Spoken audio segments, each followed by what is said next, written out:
ख्रिस्त येशूच्या पवित्र नावामध्ये सर्वांना सलाम आणि आशीर्वाद।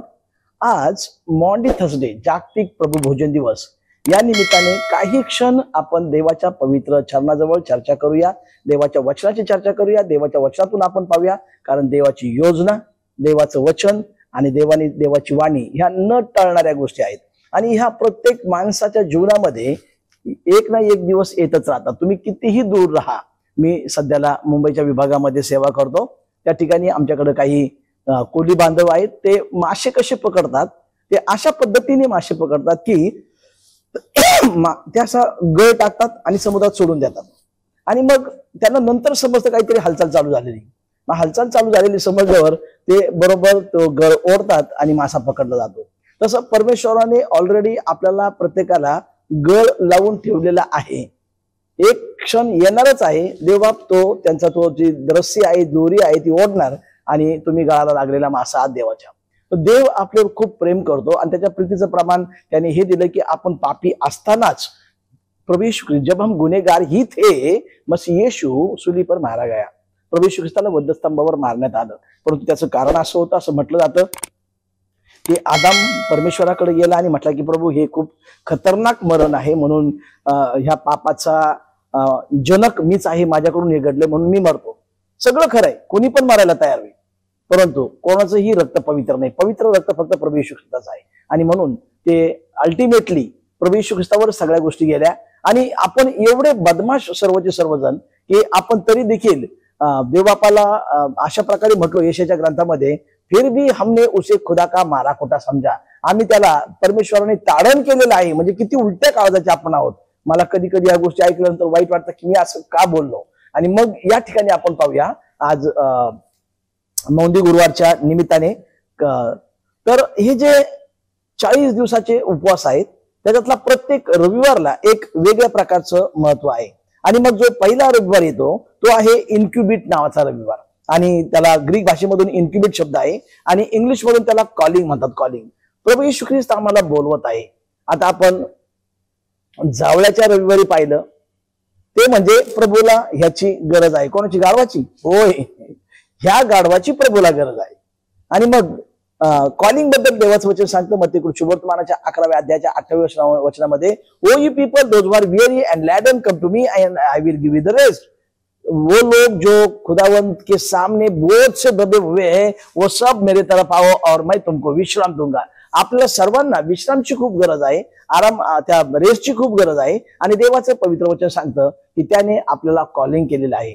आणि एक्लेसिया हा जो शब्द आहे याचा अर्थही असाच होतो की द कॉल्ड आउट पीपल, म्हणजे देवासाठी वेगळे केलेले, सेपरेट केलेले आणि वेगळे केलेले लोक म्हणून आपल्याला बोलवलेलं आहे। आणि जो पहिला रविवार आहे तो आहे इन्क्युबिट। इन्क्युबिट म्हणजे कॉलिंग, आपल्याला प्रत्येकाला कॉल केलेले। पहा, आदामाने ज्यावेळेस पाप केलं ना, तर आदामाने नीतिसूत्राचं पुस्तक याचा 28 अध्याय 13व्या वचनानुसार देवबापाकडे जायचं होतं आणि म्हणायला पाहिजे होतं की प्रभू मी पाप केलेला आहे। जो पाप कबूल करतो आणि सोडून देतो त्याच्यावर दया होते, त्याच्यावर दया झाली असती, परंतु आदाम देवाकडे गेला नाही। शेवटी देवाला परमेश्वराच्या समक्षतेमध्ये यावं लागलं, देवाला आदामाच्या समक्षतेमध्ये यावं लागलं, आदामाकडे यावं लागलं आणि आदामाला म्हणावं लागलं, ऍडम वेअर आर यू, आदामा तू कुठे आहेस। म्हणजे हे जे कॉलिंग आहे ना, हे सर्व प्रकारचं कॉलिंग प्रभू पासून आहे। प्रिय भावांनो आणि बहिणींनो, मी पास्टर बैजू साळवे, सध्याला मी मुंबईला राहत आहे। आणि 1987 साली ज्यावेळेस मी इंजिनिअरिंग पॉलिटेक्निक वेळ घाटामध्ये करत होतो अहमदनगरला, त्या काळामध्ये त्या पाईपलाईनवर लिहिलं होतं, उठ आणि प्रकाशमान हो कारण प्रकाश तुझ्याकडे आलेला आहे। ते वाचल्यानंतर माझ्या जीवनामध्ये काहीतरी प्रत्येक वेळेस खळबळ व्हायची, हे काहीतरी नवीन आहे, काहीतरी वेगळं आहे। आणि तरुण होतं त्याच्यामुळे कळत नव्हतं, परंतु हे प्रभू पासूनचं कॉलिंग होतं। प्रभू त्या पाईपलाईनवरच्या शब्दाच्या द्वारे बोलत होता आणि प्रभूने असंच प्रत्येकाला वेगवेगळ्या पद्धतीने कॉलिंग केलेलं आहे। And God called the ordinary people and he made them the extraordinary. देवाने सामान्य लोकांना बोलवलं, देवाने तयार लोकांना बोलवलं नाही, नंतर देवाने तयार केलं। तर जे कॉलिंग आहे ते तुमच्या आणि माझ्या, आपल्या प्रत्येकाच्या जीवनावर प्रभूच्या छोट्या मोठ्या सेवेचं आहे, त्याबद्दल आपण देवाचे उपकार मानूया। दुसऱ्या रविवार बद्दल आपण पाहत आहोत आहे रेमिनी सुरे। रेमिनी सुरे म्हणजे दुसऱ्या भाषेमधून पाचारण किंवा मला क्षमा करा, आठवण म्हणूया आपण त्याला, आठवण, रिमेंबरन्स, आठवण। तर आठवण, पाचारणचा रविवार झाला पहिला, तो दुसरा रविवार आठवण। आता स्तोत्र 115:12 आणि स्तोत्र 85:12 या दोन ठिकाणी देवाचं वचन सांगतं की त्याने तुमची आठवण केलेली आहे. खरं तर कोणी कोणाची आठवण करत नाही. जे खूप क्लोज असतात ते कधी एकमेकांची आठवण करतात. परंतु तुम्ही मला हे सांगा, जाहीर आव्हान, किती लोकांनी तुमची आठवण केली आणि फोन करून विचारलं की बाबांनो तुम्ही कशा आहात, खूप दिवसात फोन नाही, खूप दिवसात आपलं बोलणं नाही. सध्याला शेवटचे दिवस चालू असल्यामुळं ते मग त्याचं पत्र येतात 3रा अध्याय आणि पहिल्या काही अभिवाचनामध्ये जे 5-25 गोष्टी सांगतात की शेवटच्या काळामध्ये लोक कसे बनतील, शेवटचे कठीण दिवस असतील, लोक डिंगमार बनतील, आईबार वडिलांना विसरणारे बनतील. ते सगळं सगळं सगळं चाललंय. आता सगळं चाललंय. कोणी कोणाची आठवण करायला तयार नाही. एक छोटीशी गोष्ट सांगतो. कोरोनाच्या काळामध्ये माझी कधी कोणी आठवण केली नाही. मला भरपूर इंडियाभर नातेवाईक आहेत, पण आठवण कोणी केली नाही. एका मोठ्या बहिणीने आठवण केली आणि मोठ्या बहिणीने आठवण केली, मला फोन केला आणि फोन करून सांगितलं की भाऊ आता काळजी घे. खरं तर तिच्या कॉलनीमध्ये 3 लोक मरण पावले होते. त्याच्यामुळे तिच्या कॉलनीत जायची आपल्याला भीती वाटायची. आणि त्यावेळेचा काळ कसा होता, आठवण करण्यावर आपण बोलत आहोत, त्यावेळेचा काळ कसा होता हे तुम्हाला सर्वांना ठाऊक आहे. आणि मग तिने मला फोन केला की भाऊ इकडं सगळं कठीण चाललंय, तर तू आता कुठं जाऊ नकोस, तू आपला तुझ्या घरी राहा, पत्नीच्या आणि लेकरांची काळजी घे आणि देव तुझं सहाय्य करू आणि प्लीज माझ्याही घरी येऊ नकोस. म्हणजे आठवण तर केली पण माझ्या पण घरी येऊ नकोस. खरं तर मी जाणार नव्हतो, तो भाग वेगळा. परंतु सध्याची परिस्थिती अशी आहे, कोणी कोणाची आठवण करत नाही. आणि मग पालकांनी पण आठवण नाही केली. आपण पालकाची करावी तर मग पालकाचे पण फोन बंद, म्हणजे असं उलट पालट काहीतरी. परंतु देव हा इतका महान प्रभू आहे की तो तुमची आठवण करतो. का करतो? माझी आठवण करतो. का करतो? क्योंकि उसने उसके हथेली पर आपका नाम खुदवाया हुआ है. त्याने त्याच्या हातावर तुमचं नाव कोरलेलंय. आता एवढं सोपं आहे का? जे लोक गोंदतात, खरं तर गोंदू नका, कारण पवित्र शास्त्राच्या जुन्या काळाच्या नियमानुसार गोंदणं अयोग्य आहे आणि मग गोंदू नका. तर पण गोंदलं तर ते एवढं मोठं हात सुचतो, तर ते लोखंडी खचरणीने कोरणं म्हणजे काय हे जर तुम्ही गोल्डस्मिथ कडून ती लोखंडी खचरण आणली, गोल्डस्मिथ नाही, मला क्षमा करा, स्मिथ, लोहारा कोणती लोखंडी खचरण आणली आणि करून पाहिलं तर खूप खतरनाक आहे. येशू ख्रिस्तानी त्याचं तुमचं नाव लोखंडी खचरणीने हातावर लिहिलेलं आहे आणि तो तुमची आठवण करतो. देव खरंच महान आहे आणि तो आपली आठवण करत असतो. हा आपला 2रा रविवार आहे. 3रा रविवार म्हणजे ओकुली म्हणजे माझे नेत्र, माय आईज, आपले नेत्र हे खरं तर देवाकडेच लागले पाहिजेत. पुष्कळदा आता मी बोलल्याप्रमाणे आपल्याला नातेवाईकांनी फोन करावा, आपल्याला नातेवाईकांनी व्हॅल्यू द्यावं किंवा आपल्या मित्रांनी आपल्याला कधीतरी फोन करावा अशी आपली इच्छा असते. परंतु सेम टाइम त्यांचे नेत्र भलतीकडे लागलेले असतात. काही लोकांचे पैशाकडे लागले, तर काही लोकांचे प्रतिष्ठेकडे लागलेत, तर काही लोकांचे जाहिरातीकडे लागले, तर स्वतःला एक्सपोज करण्यामध्ये लागलेत. काही विचारू नका. मला कसं मोठं बांधता यायचे याच्यासाठी सगळ्यांचे नेत्र लागलेत. काही लोकांचे पैसे कमवण्यामध्ये लागलेले आहेत. प्रत्येक गोष्टीमध्ये ते फक्त कमवणं पाहतात, सेवेमध्ये पण ते फक्त स्वार्थ पाहतात, असं आहे. परंतु तुमचे आणि माझे नेत्र हे देवाकडेच लागायला पाहिजेत आणि देवाचे नेत्र तुमच्याकडे लागलेले, आपले नेत्र देवाकडे लागायला पाहिजेत. आता या ठिकाणी नेत्राबद्दल एक गोष्ट बोलतो. स्तोत्र 119च्या 37व्या वचनामध्ये अशा प्रकारे म्हटलेलं आहे की O Lord you save my eyes to see the worthless things. म्हणजे निरर्थक गोष्टी पाहण्यापासून प्रभू तू माझे डोळे वळव. आणि देव तुमच्याकडे टू अँड फ्रो असं पाहत असतो. परमेश्वर आपली प्रत्येक हालचाल जाणतो आणि आपण काय करत आहोत ह्या त्या गोष्टी पाहतो आणि मग त्याप्रमाणे आपल्याला योग 34 स्तोत्र 62:12, इर्माया 17:10, प्रकटीकरण 22:12 प्रमाणे तो आपल्याला प्रतिफळ देत असतो. आणि मग या ठिकाणी आपण पाहतो की माझे नेत्र आयुष्यभर कुठं लागलेले आहेत. दावीद राजा स्तोत्र 27:4 मध्ये अशा प्रकारे म्हणतो की माझे नेत्र परमेश्वराकडे अशासाठी लागलेले आहेत की मी त्याचं मनोहर रूप पाहत बसावं. प्रिय भावांनो आणि बहिणींनो, कोणताही मनुष्य घ्या, तरुणपणामध्ये प्रत्येक मनुष्य खूप छान दिसतं, परंतु 50-60 उलटल्यानंतर केसच जातात, केसच पांढरे होतात, मग डोळ्यावर सुरकुत्याच पडतात, कुठं काय. आपण शेवटपर्यंत छान दिसतो नाही दिसतो, थोडंसं आता मी निगेटिव्ह नाही बोलणार, परंतु ख्रिस्तामध्ये राहिल्यानंतर छान दिसू शकतो, परंतु ख्रिस्त हाच सर्वांग सुंदर आहे. आणि म्हणून आपले नेत्र देवाकडे लागले पाहिजेत. आता ते दिसण्याचं सोडा, परंतु दुसऱ्या दृष्टिकोनातून जर आपण विचार केला तर आपलं या जगामध्ये आपण जे गाणं गातो ना, ख्रिस्त माझे, ख्रिस्त माझे, ख्रिस्त माझे सर्वस्व, तो सर्वस्व आहे आपलं. मग या ठिकाणी आपण पाहत आहोत ओकुली म्हणजे माझे नेत्र. आणि 4था रविवार आपण पाहणार आहोत तो आहे लिटारे म्हणजे एन्जॉय. देवबापाने आपल्याला आनंद करण्यासाठी बोलवलेला आहे. विनाकारणचं दुःख करू नका. पुष्कळदा आपल्या म्हणजे पुष्कळदा म्हणण्यापेक्षा आपला जो मेंदू आहे, मेंदू याच्यामध्ये एक अशा प्रकारचं कंपार्टमेंट आहे की त्याच्यामध्ये चांगल्या मेमरीज स्टोअर होतात आणि त्या फटाफटा डिलीट पण होतात. परंतु आपल्या मेंदूमध्ये सर्वांच्या एक अशा प्रकारचं मोठं कंपार्टमेंट आहे, त्याच्यामध्ये निगेटिव्ह मेमरी स्टोअर होतात आणि त्या लवकर डिलीट होत नाहीत. मी तुमची माफी मागतो, मला मल्टी टॅलेंटेड म्हटलं जातं. माझ्या बऱ्याच मेमरीज अजून डिलीट झालेल्या नाहीत. मी प्रार्थना करते की देवा ते जे निगेटिव्ह आहे ते डिलीट कर. म्हणजे मला कशी मिसट्रीटमेंट मिळाली, कोणी मिसट्रीटमेंट दिली, कधी मिसट्रीटमेंट दिली, किती वाजता, ते सगळं आहे इथं. फक्त मी प्रार्थना करत असतो की देवा ते मला क्षमा करून सोडून द्यायची ताकद दे. म्हणजे आपल्या प्रत्येकाच्या बाबतीत असंच आहे की निगेटिव्ह गोष्टी आपल्या मनामध्ये भरल्या जातात आणि त्याचे दुष्परिणाम आपल्या शरीरावर होतात. मग आपल्याला एन्जॉय, आपल्या शरीरातलं जे हॅपी हार्मोन्स आहे ते कसं वाढेल, आपल्याला एन्जॉय कसं करता येईल. आणि ह्या एन्जॉयमुळे हे पहा, man cannot live by bread alone, फक्त भाकरीनेच आपण जगतो असं नाही, तर देवाच्या मुखातील शब्दाने आपण जगत असतो. तू शब्द मात्र बोल म्हणजे तुझा चाकर बारा होईल. झाला ना तो चाकर बारा, शब्दाने बरा झाला. एक छोटीशी मध्येच गोष्ट सांगतो. एका मोठ्या चर्चमध्ये मी देवाचं वचन शिकवत होतो आणि मेरा मन झुमने लगा, मेरा मन आनंदित हुआ, ह्या गीताचे जे कवी आहेत सन्मान्य पास्टर प्रेम कुमार स्वामी सर अण्णा, तर त्यांच्या चर्चमध्ये मी वचन शिकवत होतो. समोर एक दुसरे भाऊ बसले होते आणि मी फक्त एवढंच बोललो, ही हिल्स द ब्रोकन हार्टेड. आणि त्यांचं काय ब्रोकन हार्ट होतं मला माहिती, ते बरे झाले. मी त्यांच्यासाठी प्रार्थना केली, त्यांच्या डोक्यावर हात ठेवला आणि ते तसेच बरे झाले.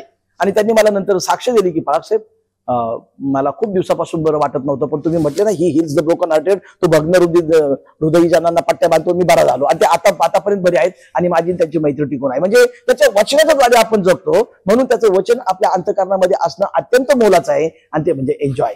पहा, एन्जॉय बद्दल खूप काही बोलता येईल, परंतु लूक 2:10 मध्ये भिवू नका मेंढपाळांनो, भिवू नका, कारण जो मोठा आनंद आनंद आनंद सर्व जगात होणार आहे त्याची सुवार्ता मी तुम्हाला सांगतो ती ही की आज दाविदाच्या नगरामध्ये तारणारा जन्मलेला आहे. प्रभू येशू ख्रिस्त आले, त्यांनी युगाचे लक्ष द्या, युगाचे 2 भाग केले.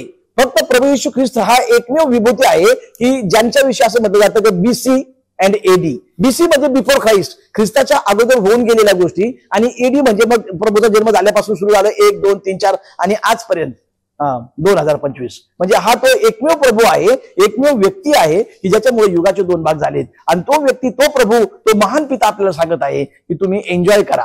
आपलं जीवन आपल्याला एन्जॉय करण्यासाठी दिलेलं आहे. हे 40 दिवसाचे जे उपवास आहेत हे चुकीचे नाहीत, हे केले पाहिजेत. ज्याला करायचे त्यांनी करा, ज्याला नसेल करायचं तो ज्याचा त्याचा प्रश्न आहे. पण उपवास खूप महत्वाचे आहेत. परंतु या ठिकाणी त्याच्यामध्ये देखील आपल्याला एन्जॉय करायला पाहिजे, कारण आपल्याला जीवन आणि विपुल जीवन मिळायला पाहिजे. आणि म्हणून नेहमीच्या ग्रंथामध्ये अशा प्रकारे म्हटलं की ज्यांच्या घरी खायला नाही त्यांना घेऊन पाठवा, ताटं तयार करा, त्यांना बनवा आणि त्या लोकांना द्या आणि तुम्ही एन्जॉय करा. तुम्ही दुःख करू नका. आता दुःख बस झालं, कारण वचन सांगतं दुःख आणि ऊसाचे फळ काढतील. मला हे सांगा, दुःख नाही का प्रत्येकाच्या जीवनामध्ये? काहीतरी दुःख असतं, आणि नसलं तर इन्व्हायटेड सारखं दुःख असतं की आता हे करायला पाहिजे, आता ते करायला पाहिजे, आता हे व्हायला पाहिजे. कधी कधी आपण खूप म्हणजे एक्स्ट्रा एम्बिशियस बनतो आणि आपण एन्झायटीचे शिकार बनतो एक्स्ट्रा एम्बिशियस बनून. आपल्याला असं वाटतं की मी लगेचच अमेरिकेचा राष्ट्रपती बनायला पाहिजे, किंवा भारताचा राष्ट्रपती बनायला पाहिजे, किंवा मी मोठ्या मंडळीचा पालक बनायला पाहिजे, मोठ्या मंडळीचा सेक्रेटरी बनायला. हे आपले एम्बिशन असतात.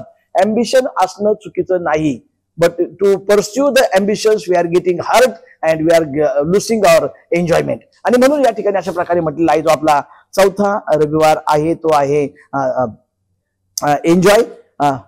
एन्जॉयचा रविवार आहे, लिटारे.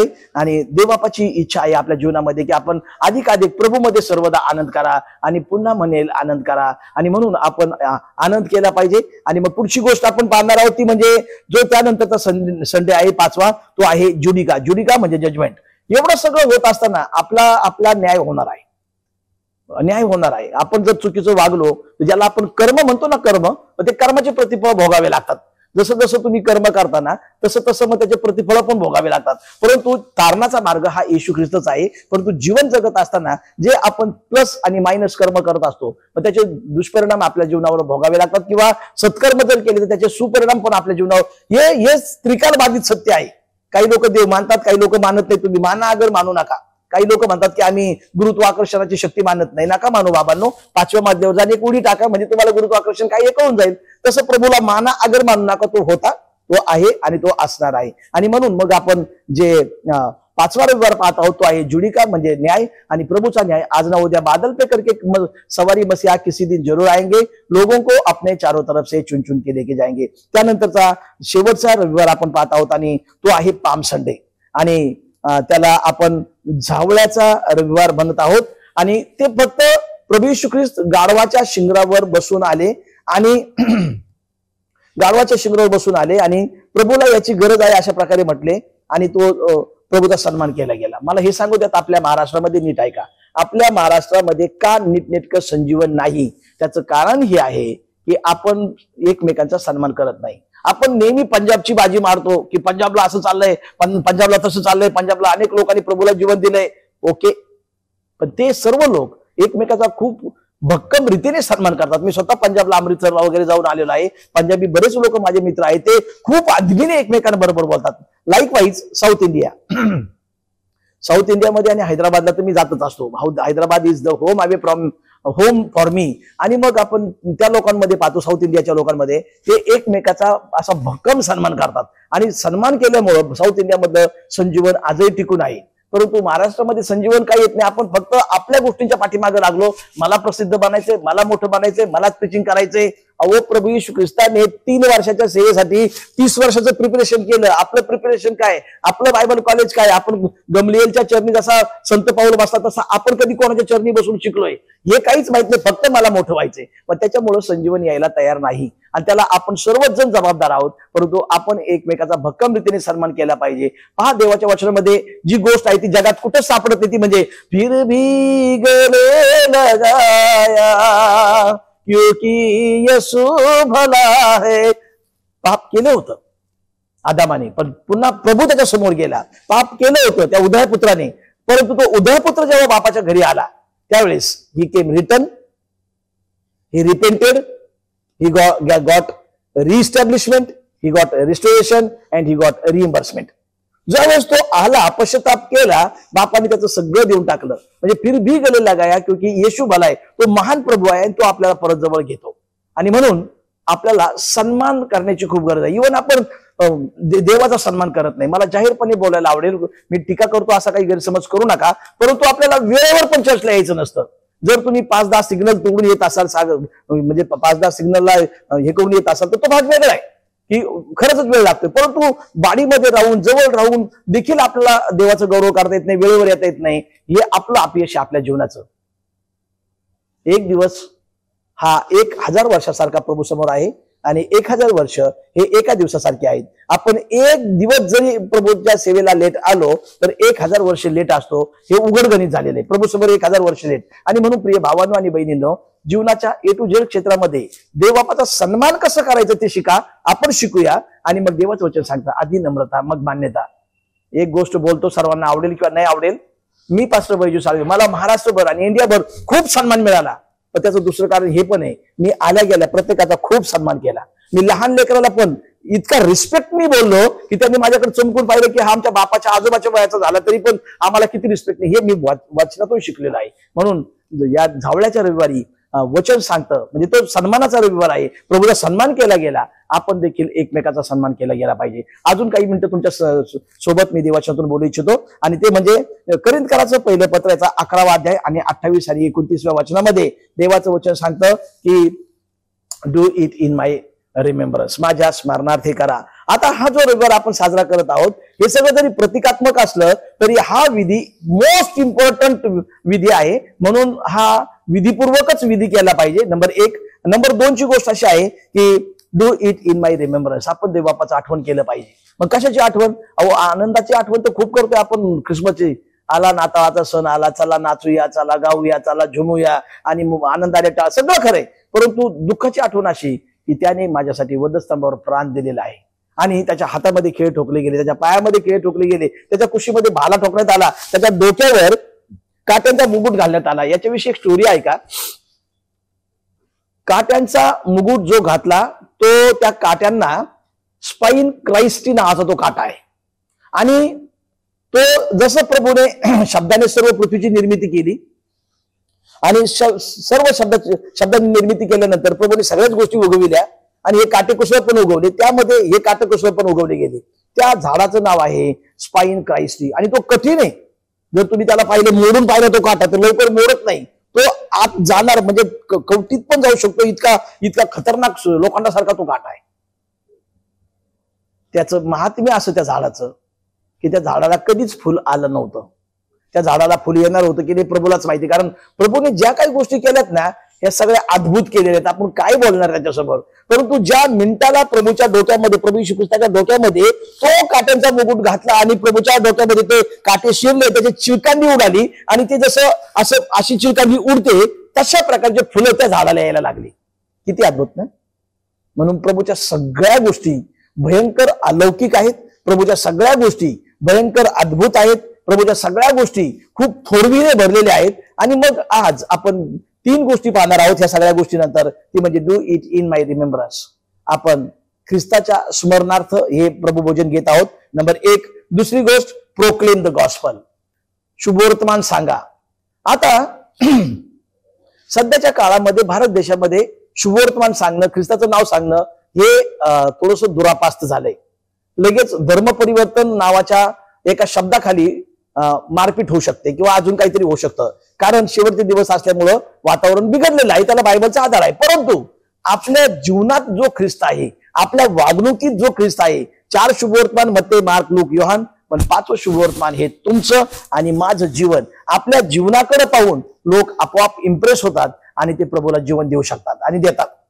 आपल्या जीवनातून हे पहा, एलिशा संदेशचा ज्यावेळेस मरण पावला, त्याला त्या कबरेमध्ये ठेवलं, त्याच्या त्या हड्डीमध्ये देखील अभिषेक होता. तिथं त्याच्या अगोदर ठेवलेला मेलेला मनुष्य जिवंत होऊन बाहेर आला. म्हणजे प्रभूचं महात्म्यच एवढं आहे, त्याचं सामर्थ्यच एवढं असतं, त्याचा तो प्रभावच एवढा आहे की त्या प्रभावाचे परिणाम अनंतकालिक होत राहतात. आता वेळ नाही, परंतु एक छोटीशी स्टोरी सांगतो. एका इंग्लंडच्या गावामध्ये जॉन वेस्ली साहेब गेले होते आणि त्यांनी प्रार्थना केली आणि तिथं संजीवन आलं आणि सगळ्या लोकांनी दारूचे दुकानं बंद केले. जे दारूचे दुकानं बंद केले त्याला 100 वर्ष झाले. मग 100 वर्षानंतर एक मनुष्य त्या गावामध्ये गेला आणि त्यांनी एका छोट्या मुलाला विचारलं, हे जॉनी, इज देअर ए बार? तर तो जॉनी म्हटलं, व्हॉट इज दिस बार? तो म्हटला, दारूचं दुकान, दारूचं वाईन शॉप इज देअर? तो म्हटला, नाही. तो छोटा जॉनी त्यांना सांगत होता की जॉन वेस्ली सर 100 वर्षापूर्वी या ठिकाणी आले होते, मग संजीवन आलं आणि लोकांनी दारूची दुकानं बंद केले आणि लोकांनी दारू प्यायचं बंद केलं. ते आजपर्यंत चालू, इथं काय दारू भेटणार नाही. म्हणजे जो प्रभाव आहे शब्दाचा, जो प्रभाव आहे देवाच्या अभिषेकाचा, जो प्रभाव आहे आत्मिकतेचा, तो अनेक वर्ष टिकत असतो. आणि म्हणून या ठिकाणी आपण सन्मानाबद्दल बोललो. आणि दुसरी गोष्ट आपण ती पाहत आहोत की प्रोक्लेम द गॉस्पल. आपल्या जीवनाचा प्रभाव इतरांवर असा पडला पाहिजे की त्यांनी प्रभूला आपलं जीवन दिलं पाहिजे. आपण उलट्या पद्धतीने वागू शकत नाही. आपल्या जीवनामध्ये फळं आणि कृपादाने दिसले पाहिजेत. प्रीती, आनंद, शांती, ममता, चांगुलपण, इंद्रिय दमन, विश्वासूपण, हे जे फळं आहेत, सौम्यता, हे सगळे फळं आपल्या जीवनामध्ये अंगीकारायचं आपण शिकलं पाहिजे. कारण देवाचं वचन सांगतं, मी तर तुम्हाला सांगतो की तुम्ही आत्म्याच्या प्रेरणेने चाला, म्हणजे तुम्ही देह वासना पूर्ण करणार नाही. आपल्या ह्या देह वासनेमध्ये रंगेलपणा ठासून भरलेला असतं, ज्याला हिंदी भाषेमध्ये म्हणतात ठुस ठुस के भरा हुआ आहे. रंगेलपणा ठासून भरलेला असतो. त्यानंतर मग आपल्या जीवनामध्ये जगिकता फुल भरलेली असते. आपल्या जीवनामध्ये घमंड खूप असते. आणि आपल्या देशामध्ये तर काही विचारूच नका, आपला देश ह्या जगामध्ये नंबर 1 ला येतो घमंडीच्या बाबतीत. प्रत्येक गोष्टीत आम्ही असे आम्ही तसे. मग एवढे जर मोठे तुम्ही आहात तर मग एखादा शोध का नाही लावला? मग त्यापेक्षा आपल्या जीवनातून ख्रिस्त दिसायला पाहिजे. मी कुठेही कसाही असो, जिंकुनी मृत्यूला जो उठे, तो प्रभू माझ्या नेत्री दिसो. मी कुठेही कसाही असो, ख्रिस्त माझ्यामध्ये तो दिसो. आपल्यामधून, तुमच्यामधून, माझ्यामधून प्रोक्लेम ऑफ द गॉस्पल, ख्रिस्त दिसला पाहिजे. आणि मग तिसरी महत्वाची गोष्ट आपण पाहूया आणि मग संपूर्ती म्हणजे सेल्फ इंट्रॉस्पेक्शन. माझ्या स्मरणार्थ करा, तो येईपर्यंत घोषणा करा आणि आत्मपरीक्षण करा. हे खूप कठीण जाते. आत्मपरीक्षण करायला पाहिजे. आपण सर्वांनीच आपण कुठं चुकलो याचं आपण आपलं आत्मपरीक्षण करायला पाहिजे आणि पुढची वाटचाल करायचं शिकलं पाहिजे. देवाच्या अनेक सेवकांनी, उदाहरणार्थ योब अशा प्रकारे म्हटला, मी कुठं चुकलो हे मला समजून सांगा. म्हणजे आपण चुकतो, अनेक गोष्टी चुकतो. आपण कितीही मोठे झालो, आपल्याला काही गोष्टी कळतात. जे मी शिकलो, फॉर एक्झाम्पल मी इंग्लिश शिकलो, मला त्याच्यातलं बरंच काही कळतं. परंतु मला IT क्षेत्रातलं काय कळतं, मला मग मेडिकलचं काय कळतं, मग मला UPSC MPSC च्या द्वारे झालेले जे लोक आहेत, sale tax officer, income tax officer, त्याच्यातलं मला काय कळतं. आपण अनेक गोष्टीमध्ये कमी असतो. म्हणून आपण नम्र राहूया. आणि तिसरी गोष्ट जी होती ती म्हणजे सेल्फ इंट्रोस्पेक्शन किंवा आत्मपरीक्षण. आपण आपलं आत्मपरीक्षण करूया. कारण दावीद राजा पण म्हटला की मैंने खुदावंत के खिलाफ, मसीह यीशु के खिलाफ, मैंने यहोवा के खिलाफ पाप किया है, असं म्हटला. आणि मग त्याच्या पापांची क्षमा झाली, त्याने आत्मपरीक्षण केलं. येण्याप्रमाणे तुम्हाला आणि मला आपल्या जीवनाचं आत्मपरीक्षण करायला पाहिजे, जेणेकरून आपला हा जो मॉन्डी थर्सडे आहे, गुरुवार आहे, हा जागतिक प्रभू भोजनाचा वार आहे, हा आपल्यासाठी सुरक्षिततेचा, आशीर्वादाचा आणि प्रेमाचा जाऊ शकतो. जर आपण आपलं आत्मपरीक्षण केलं आणि प्रभू बरोबर, हे देवा तुझ्या संगती चालाया इच्छितो, लागोच चित्तवरती प्रकाश मागतो, आणि मग जर आपण त्याच्याबरोबर चालण्याचा प्रयत्न केला तर ह्या सगळ्या वाईट गोष्टीपासून आपण दूर राहू शकतो आणि आपली जीवनाची वाटचाल ही देवाबरोबर राहू शकते आणि आपण देवाबरोबर चालू शकतो. सर्व गोष्टीबद्दल देवाला आदर आणि सन्मान असो. God bless you.